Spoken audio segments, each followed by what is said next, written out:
So I'm at the Hooters by myself in Topeka, Kansas on a Saturday night.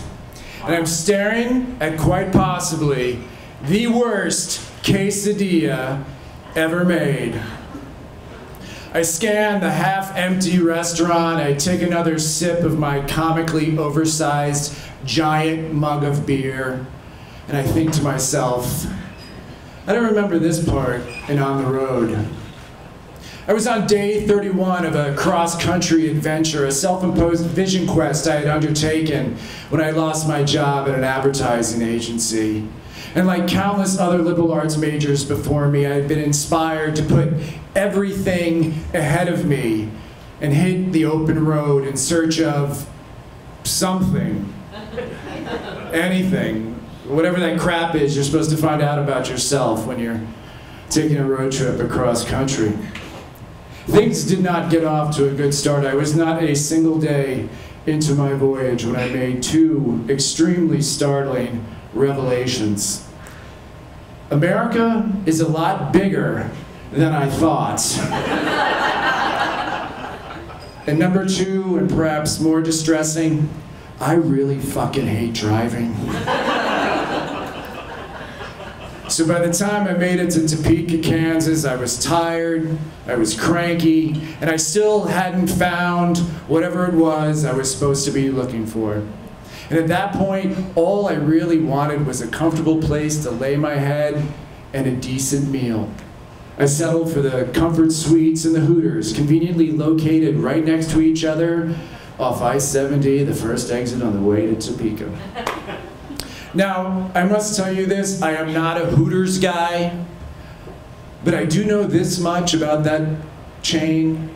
The sole purpose for Hooters' existence is to provide middle-aged males a safe haven to drink beer, eat chicken wings, and ogle at the ample bosom of their garishly clad waitstaff. I know all this, and yet, I can't even do that right. I walk into the Hooters, I exchange pleasantries with the hostess, and I make my way right to the bar, which looks into the bosomless kitchen. But my mistakes didn't end there. I ordered a quesadilla. You know who goes to Hooters to order a quesadilla?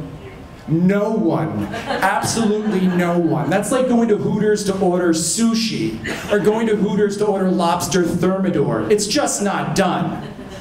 And yet, I did. So there I am at the Hooters in my hipster-issued black hoodie, jeans, and Doc Martens, wondering what else could possibly go wrong on this road trip when they entered the restaurant. A couple, a man and a woman, both of them dressed head to toe in the finest country and western wear. Hats, boots, vests, scarves. Dude was wearing spurs. Spurs! I swear if I looked outside there were going to be two horses tied to a hitching post out front of the Hooters.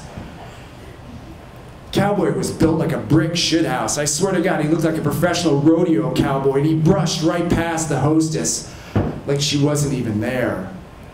Guy had broad back and big beefy hands. His lady friend, well, she clutched onto his belt from behind like she was afraid to let him go. Now they could have sat anywhere, and I do mean anywhere, in the half-empty Hooters that night. But wouldn't you know it, they chose to sit right next to me at the bar. On closer inspection, Cowboy was a lot younger than I initially thought. Dude couldn't be more than 22 or 23 years old, and he had a cocky swagger about him like he was a villain from a Hollywood Western.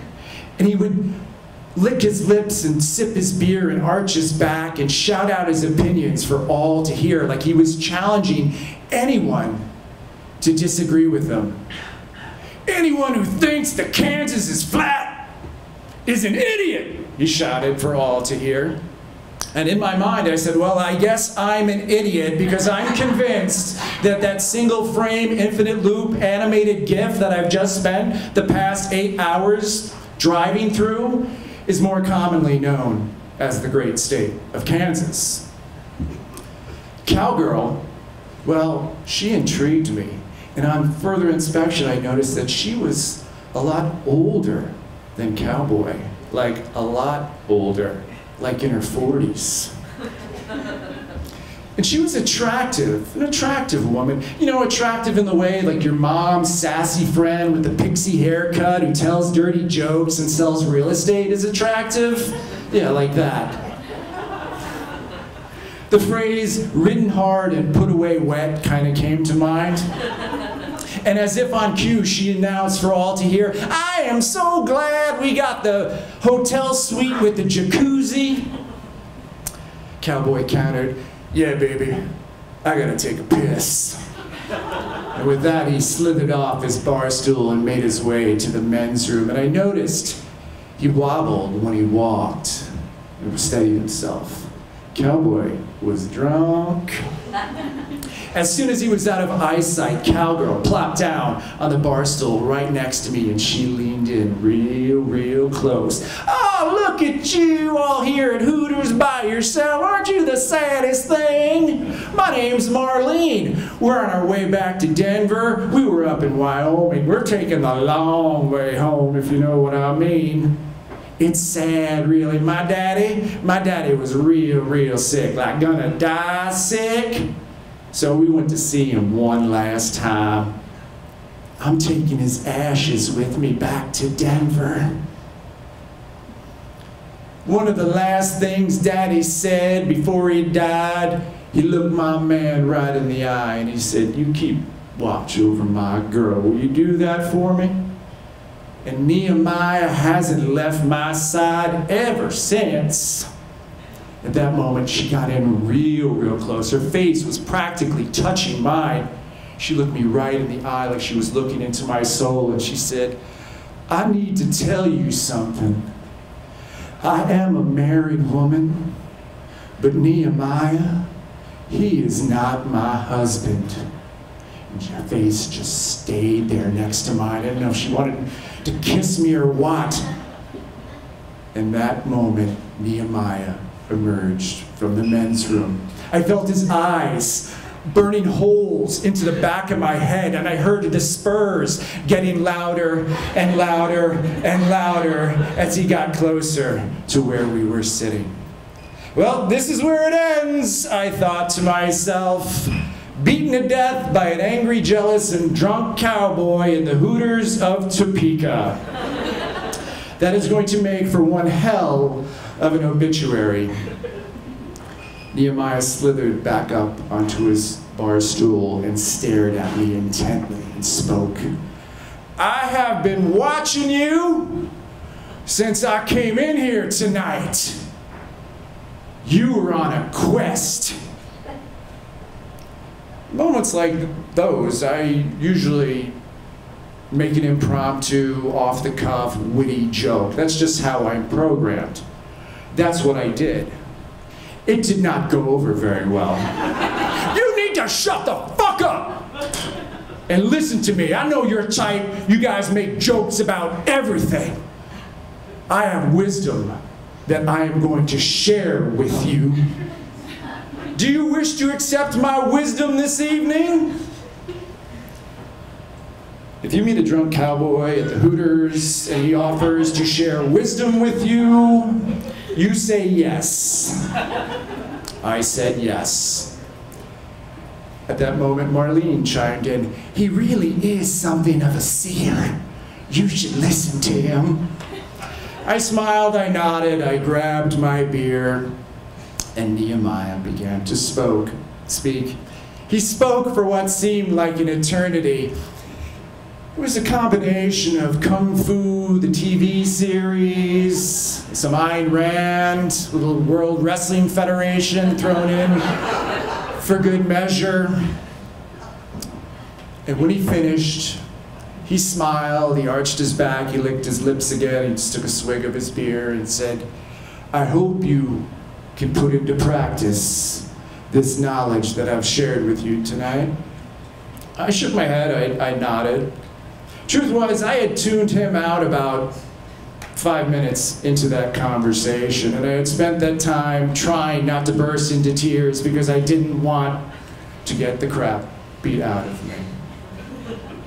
He said, "Now, I'm going to buy you a beer." And he reached into his skin-tight Wrangler jeans. He pulled out a wad of cash in a move that I can only assume he learned from watching rap videos. He made it rain at the bartender behind the counter. I excused myself. I got up. I walked to the bathroom. And as I stood in front of the urinal, that's when I had the real vision. You see, things were not going to end well for Marlene and Nehemiah. I knew that much. Nehemiah was going to drop Marlene like a bad habit by the time they got back to Denver. And all that she was going to be left with was a broken marriage, a broken heart, and her father's ashes. And Nehemiah, well, that cocky son of a bitch, wouldn't be long before his number was going to be up. He just didn't quite know it yet. He would play cowboys and Indians with the wrong man's lady, and that was going to come back and bite him in the ass. I washed my hands, exited the restroom, walked right past Nehemiah, right past Marlene, right past the hostess, out into the cold and lonely parking lot, and back to the Comfort Suites. You see, Kerouac was right. Unlike Marlene and Nehemiah, I still had everything ahead of me. I had spent all that time, all those miles, trying to find something, when what I had all along was everything.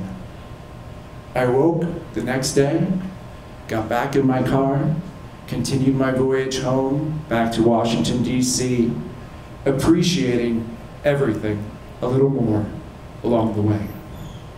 Thank you.